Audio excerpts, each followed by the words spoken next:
you'll never forget, and one of the greatest things in your life was winning the Golden Gloves and what that moment was like and how they introduced you at Madison Square Garden. Just talk about that moment. Well, there was a great feeling and a negative feeling for me in that fight because my brother and I were fighting. He left the house at 15. I left the house at 17.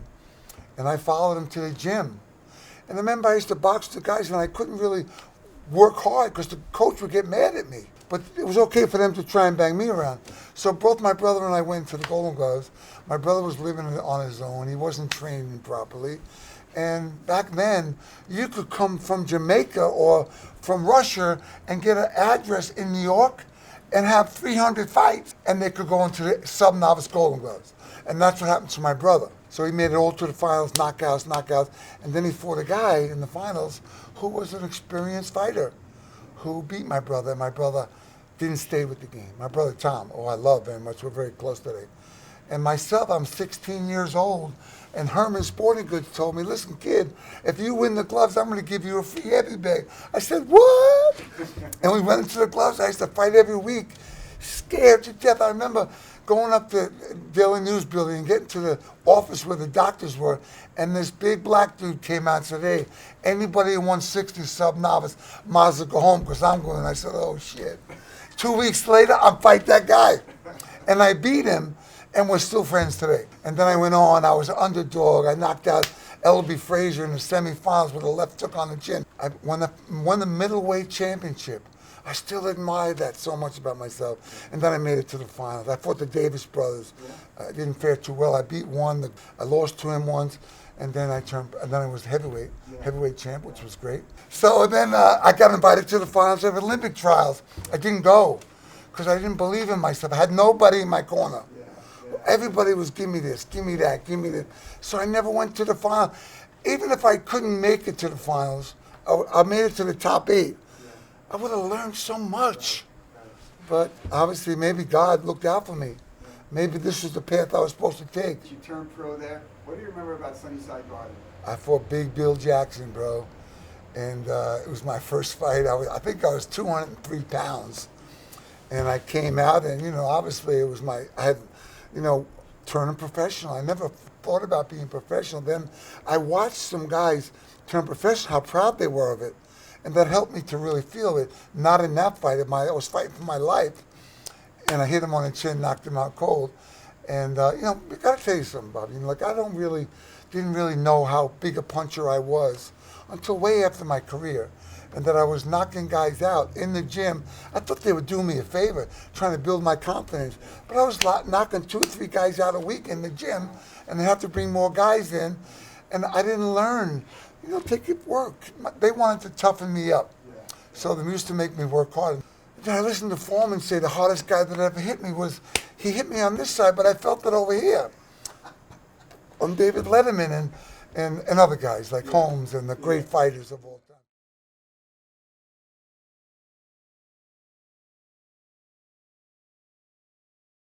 Man, that guy scared the hell out of me, bro. He said, if I got to crawl across the ring and bite you on the leg, that's what I'm going to do. I said, well, thank you very much. But that night when the bell rang, I was always a body puncher, right? And I wanted to touch you. And then by touching you, I'm telling you, you can come on in my house. But when you come in here, you're going to get this. And I hit him with a left hook on the body. I started fast. He started fast to try and throw me off.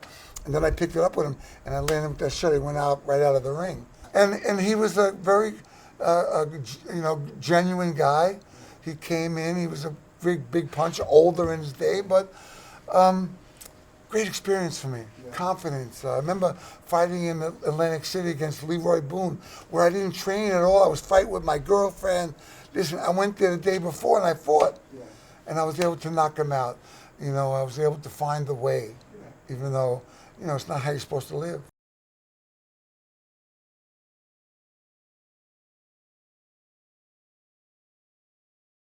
It was a big moment. I was in the best shape of my life, right? I wish I was in that kind of shape when I fought Holmes. And I was in great shape, and it was Mandingo, right?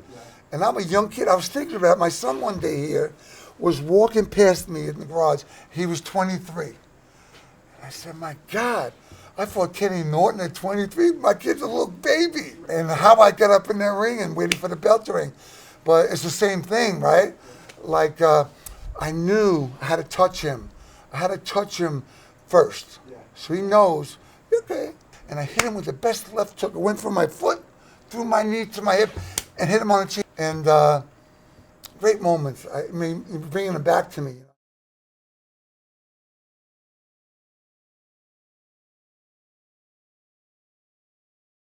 The Holmes fight was great.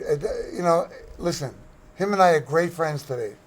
And I met him, there was such racism, had nothing to do with Larry Holmes, had nothing to do with me, had to do with the other people. And so we were angry. But that night, the President Reagan has a phone in my room, so if I win, I get the call, right? Yeah, yeah. And I walk out of this dressing room, and I mean, I couldn't see the top of the stadium. But you know, I'm walking that walk. I get dropped in the second round. I think, what the hell are you doing here? Yeah. But I got up and fought back. I don't know why we didn't have a rematch. I would have been a lot better the second time. But he was also a great fighter, and he had tools for everything. Yeah. He could make adjustments. He could set you up and those kinds of things. And a counterpuncher, great counterpuncher. And you know, experience is what we need, right? He told me I heard him, and he didn't let me know it.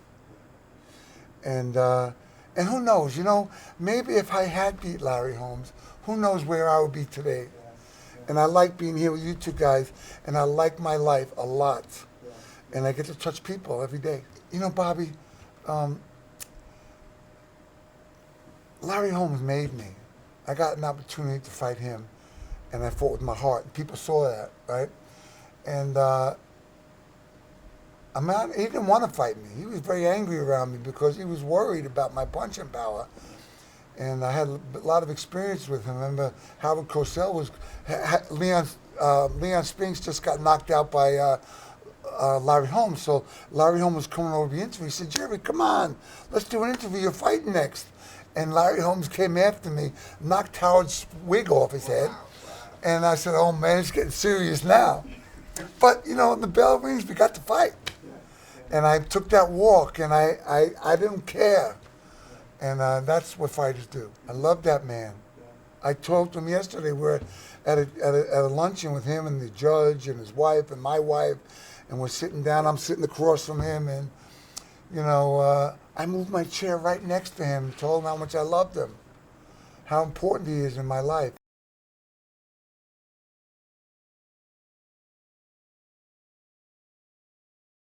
I think that, you know, we miss the roar of the crowd.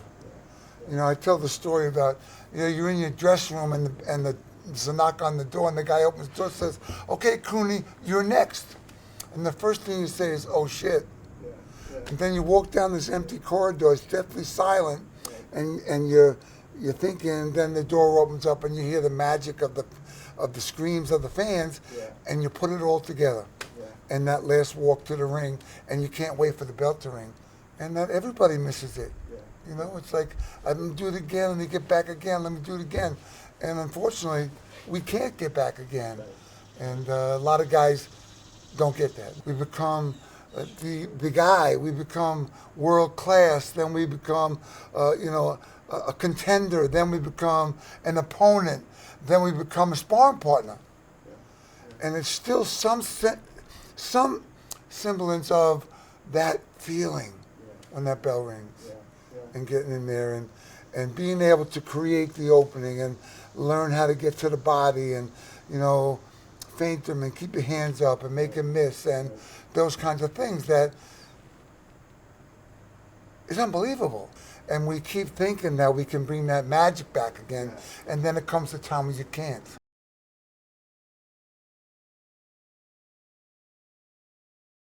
You know, I put the drink down 37 years ago, and it kind of ruined my career because I think the moments sometimes can get too big.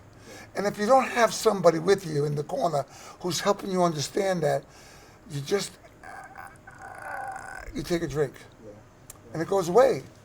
And you don't realize the ramifications of that But you do learn it later on, and I'm very fortunate that I made it out alive. I remembered how it felt being poor, and so I knew that the rainy day is coming. I don't know when, I don't know how, but I know it's coming, and I put the money away. I put this away, and 85% away, and played around 15%, and I wasn't really a spender, because when I was fighting, I loved the fans. They loved me. Yeah. And I really appreciated that all my life. It filled the void in me I had all my life.